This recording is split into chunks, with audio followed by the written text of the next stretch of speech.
SketchUp में बने project को लेआउट में कैसे लाते हैं, लेआउट में टाइटल ब्लॉक, टेक्स्ट, डायमेंशंस कैसे ऐड करते हैं, टेबल या इंडेक्स कैसे क्रिएट किया जाता है, लेआउट में मल्टीपल पेजेस कैसे ऑर्गेनाइज किए जाते हैं, लेयर्स को कैसे मैनेज करते हैं और कैसे इन सारे एलिमेंट्स को एडिट या मैनिपुलेट किया जाता है। मतलब शुरू से लेकर एंड तक स्केचअप के एक प्रोजेक्ट को लेआउट के ऊपर लाकर कैसे काम किया जाता है ताकि हम अपने क्लाइंट या अपने कॉलेज के सबमिशन के लिए अपने डिज़ाइन का प्रेजेंटेशन तैयार कर सकें। इसका मतलब ये है कि एक ही वीडियो के अंदर मैं सारी चीज़ सिखाने वाली हूँ आपको लेआउट से रिलेटेड, तो ये वीडियो लंबा होने वाला है और इस पूरे वीडियो के दौरान आपको इतनी सारी टिप्स और ट्रिक्स पता लगने वाली हैं, इसलिए आप वीडियो को एंड तक देखना। और अगर मेरे चैनल को अभी तक सब्सक्राइब नहीं किया तो सब्सक्राइब कर लो, काफ़ी अच्छे वीडियोज़ आपको यहाँ पे अपने काम के मिल सकते हैं। Hello everyone, my name is Shaily Rajput, welcome to Designgorithm. Let's begin today's video. तो मेरे स्क्रीन पे लेके चलती हूँ मैं आपको। सबसे पहले स्केचअप ड्राइंग में हम सीन्स क्रिएट कर लेते हैं। इसके लिए सेक्शन टूल को लेकर वॉल के ऊपर सेक्शन प्लेन को क्लिक करो, नाम दे दो, मूव टूल से सेक्शन प्लेन को ठीक से मूव करो। अब प्लेन को सिलेक्ट रखते हुए राइट क्लिक करो और अलाइन व्यू के ऑप्शन पर क्लिक करो। कैमरा में जाके पैरेलल प्रोजेक्शन को चेक करो, व्यू में जाकर सेक्शन प्लेन्स को अनचेक करो। अब अपने हिसाब से स्टाइल सेट कर लो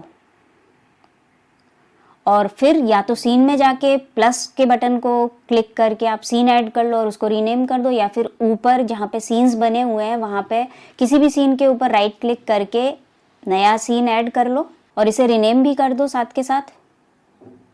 इसी तरह बाकी के सीन्स भी क्रिएट कर लो और ड्राइंग फाइल को सेव कर लो।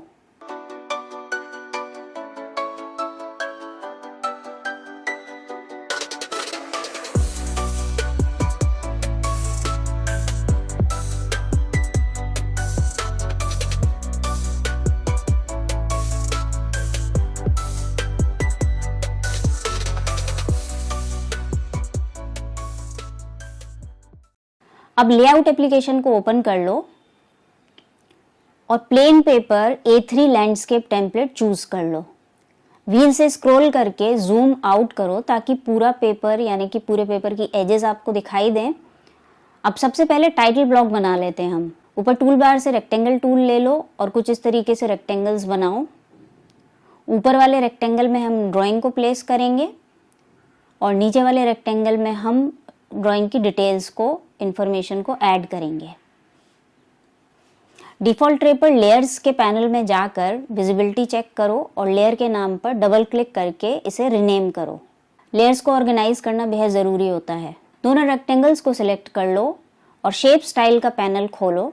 यहाँ फिल के बटन को क्लिक करके इसे ऑफ कर दो। रेक्टेंगल के अंदर हम कोई फिल नहीं चाहते और स्ट्रोक्स की वैल्यू इंक्रीज कर दो। अब टाइटल ब्लॉक का जैसा डिज़ाइन चाहिए वैसे लाइंस क्रिएट कर सकते हो लाइन टूल लेकर।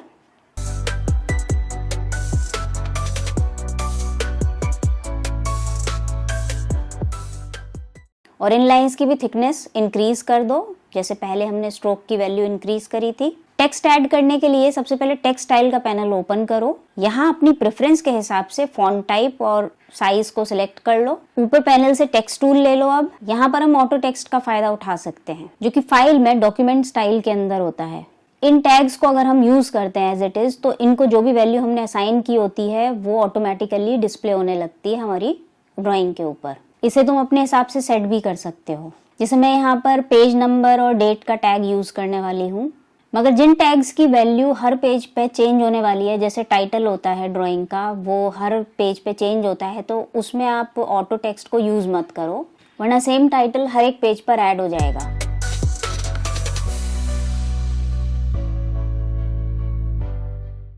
मूव और कंट्रोल को एक साथ प्रेस करके आप कॉपी कर सकते हो टेक्स्ट और उसको एडिट कर सकते हो। फिर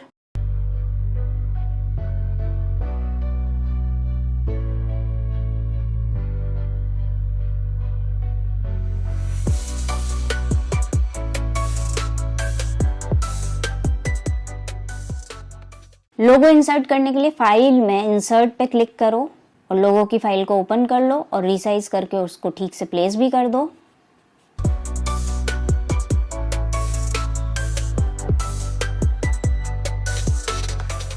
अब ये जो पेज है वो ड्राइंग को इंसर्ट करने के लिए तैयार हो गया। अब इसको हम एज अ टेम्पलेट सेव कर लेते हैं। इसके लिए हमें फाइल में जाना है और यहाँ पर आप इसको एक नाम दे दो और सही फोल्डर के अंदर इसको सेव करो।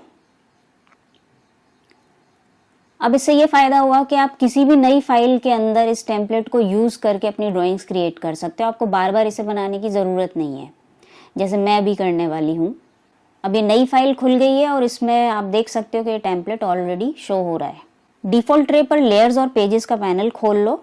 अब हम सारा काम इसी ड्राइंग के अंदर करेंगे। पेजेस के पैनल में प्लस पर क्लिक करके पेजेस ऐड किए जा सकते हैं। लेयर के पैनल में किसी भी लेयर के एलिमेंट्स को अगर आप हर एक पेज पर रिपीट करना चाहते हो तो इस आइकन या इस बटन पे क्लिक करोगे। देखो अब सभी पेजेस पर ये टाइटल ब्लॉक शो हो रहा है। अब ड्राइंग इंसर्ट करने के लिए एक नई लेयर बना के उसे रीनेम कर लो। फाइल में इंसर्ट में जाकर अपनी ड्राइंग लोकेट करो और उसको इंसर्ट करो। लेयर की विजिबिलिटी को ऑन ऑफ करके भी देख लो। अब स्केचअप मॉडल का पैनल खोल लो। ड्राइंग पर क्लिक करने से पैनल एक्टिवेट हो जाता है। यहाँ इस स्केचअप ड्राइंग के सारे सीन्स हैं जो हमने क्रिएट करे थे एक्चुअल स्केचअप की फाइल के अंदर। तो इसमें से हम कोई भी सीन चूज कर सकते हैं जो हम शो करना चाह रहे हैं अपने पेज के ऊपर। और भी बहुत सी सेटिंग्स हैं जो आगे देखेंगे हम। अब ड्राइंग के व्यू पोर्ट को पेज पर ठीक से सेट कर लेते हैं इन ग्रिप्स को यूज करके। अगर हम प्रिजर्व स्केल को ऑन कर लेते हैं तो ड्राइंग का जो साइज है वो चेंज नहीं होगा और सिर्फ जो व्यू पोर्ट की विंडो है उसको हम रिसाइज कर सकते हैं। तो इन सारी ट्रिक्स को यूज करके इसको प्रॉपरली हम अपने ड्राइंग एरिया के अंदर प्लेस कर लेते हैं। अब इस व्यू पोर्ट के अंदर डबल क्लिक करके हम राइट क्लिक करेंगे और हम इसके अंदर से जूम एक्सटेंड का ऑप्शन चूज करेंगे। तो जो ड्राइंग है वो अच्छे से व्यू पोर्ट के अंदर पूरी जगह को ऑक्यूपाई कर लेगी। अब इस पेज को रीनेम कर दो ताकि हमें इसको पहचानने में आसानी रहे। अब दो तरीके से नेक्स्ट सीन ऐड किया जा सकता है। नेक्स्ट पेज पर क्लिक करो और फाइल में इंसर्ट पर जाकर ड्राइंग को ऐड करो और सीन चेंज कर दो, या इसे हम डिलीट कर देते हैं। पहले डुप्लीकेट सिलेक्टेड पेज के बटन पर क्लिक करो तो ये सेम पेज यहाँ पे डुप्लीकेट हो रहा है। इसको रीनेम कर दो। अब स्केचअप मॉडल के पैनल पर जाओ, सीन में आईएसओ सीन को सिलेक्ट करो, ऑर्थो को अनचेक कर दो और रीसेट करो ड्राइंग को ताकि जो हम देखना चाह रहे हैं वो हमें ड्राइंग एरिया के अंदर दिखाई भी दे। अब व्यू पोर्ट के ग्रिप्स को यूज करके व्यू पोर्ट के अंदर ड्राइंग को ठीक से सेट कर दो।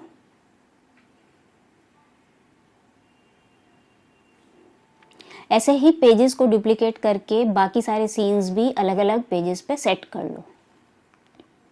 मैं फटाफट इन्हें सेट करती हूँ।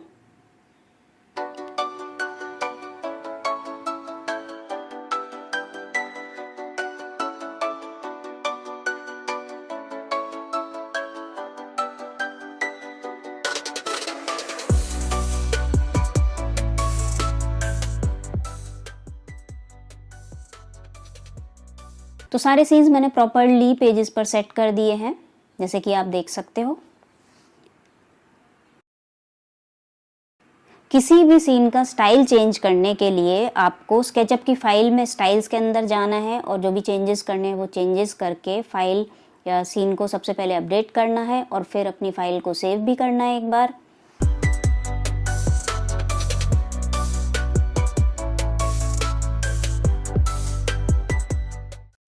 और फिर लेआउट में आकर व्यू पोर्ट के अंदर आप और राइट क्लिक करके अपडेट मॉडल रेफरेंस पर क्लिक करना है, सीन अपडेट हो जाएगा। अपने काम को बीच बीच में सेव भी करते रहो, बहुत ज़रूरी है ये स्टेप। अब ड्राइंग के अंदर टेक्स्ट को ऐड करने के लिए एक नई लेयर बना लो। टेक्स्ट टूल ले लो और टेक्स्ट स्टाइल में अपनी प्रेफरेंस के अकॉर्डिंग सेटिंग कर लो। टेक्स्ट की विंडो ड्रैग करके टेक्स्ट टाइप करो। टेक्स्ट स्टाइल के पैनल से टेक्स्ट की अलाइनमेंट को ठीक करो।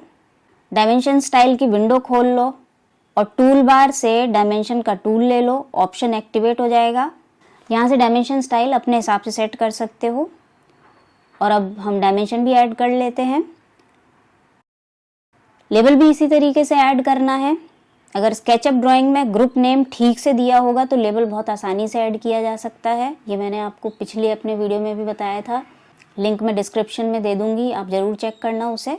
अब लेआउट के अंदर अगर आप चाहो तो लेबल को सिलेक्ट करके इसका कलर वगैरह भी चेंज कर सकते हो कलर के पैनल में जाके, और टेक्सटाइल भी चेंज कर सकते हो।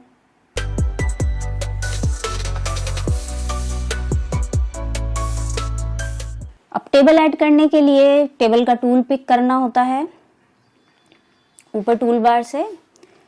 टेबल ऐड करने के लिए पहले टेक्सटाइल वगैरह सेट कर सकते हैं। अब जहां टेबल ऐड करना है वहां क्लिक और ड्रैग करो धीरे धीरे।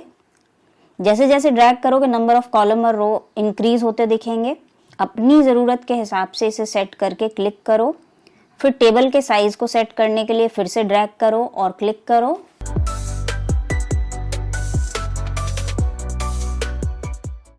टेबल को फिर से सिलेक्ट करो। किसी भी कॉलम में क्लिक करके कॉलम और रो के विड्थ और हाइट को एडजस्ट किया जा सकता है।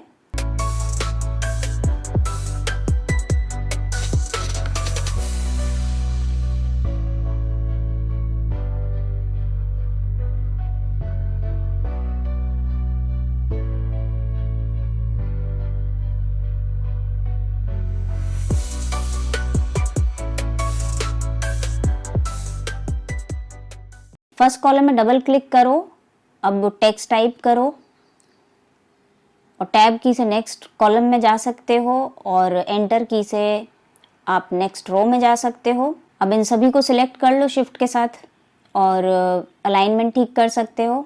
इसके लिए फर्स्ट कॉलम में क्लिक करो और शिफ्ट के साथ बिल्कुल लास्ट वाले कॉलम में क्लिक करो। सारे कॉलम सिलेक्ट हो जाएंगे और आप अलाइनमेंट ठीक कर सकते हो एक साथ सारे कॉलम्स का।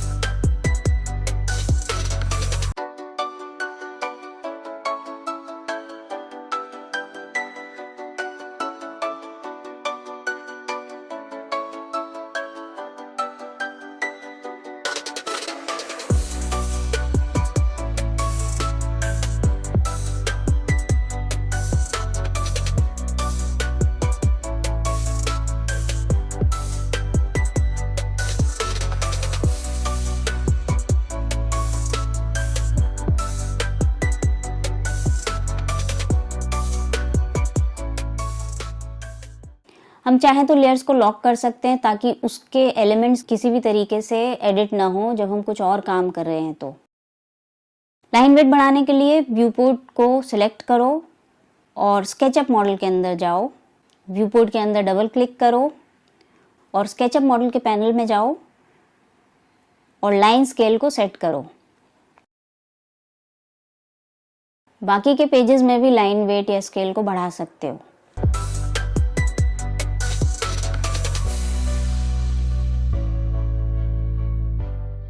अब इन पेजेस को जेपीईजी, पीडीएफ, डीडब्ल्यूजी, डीएक्सएफ या प्रिंट करने के लिए आपको फाइल में जाना है और पेज सेटअप करना है। सबसे पहले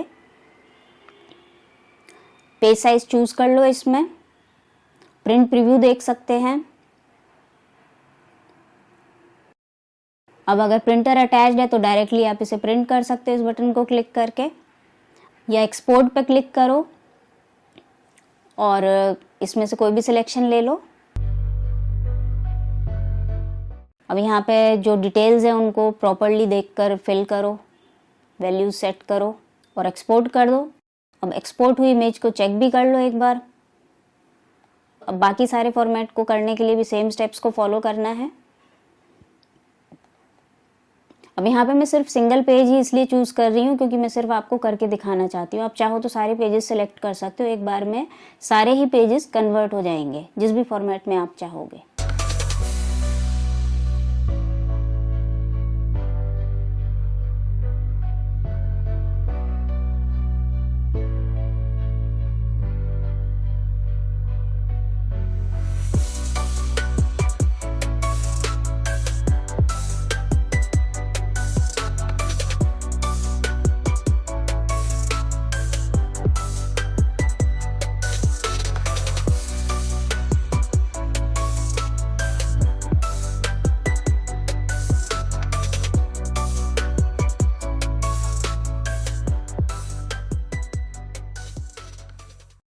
काफ़ी सारी चीज़ें मैंने आज के वीडियो में कवर कर दी हैं, लेकिन अभी भी बहुत सारी चीज़ें ऐसी हैं जो सीखी जा सकती हैं। आगे और भी ट्यूटोरियल्स मैं इसके लेकर आऊँगी, और आप भी मुझे सजेशन दे सकते हो कमेंट करके कि आपको किस टॉपिक पे वीडियो चाहिए, मैं उस पर ज़रूर वीडियो बनाऊँगी। अगर ये वीडियो आपको पसंद आया है तो लाइक का बटन ज़रूर प्रेस करो and keep watching Designgorithm. Bye bye.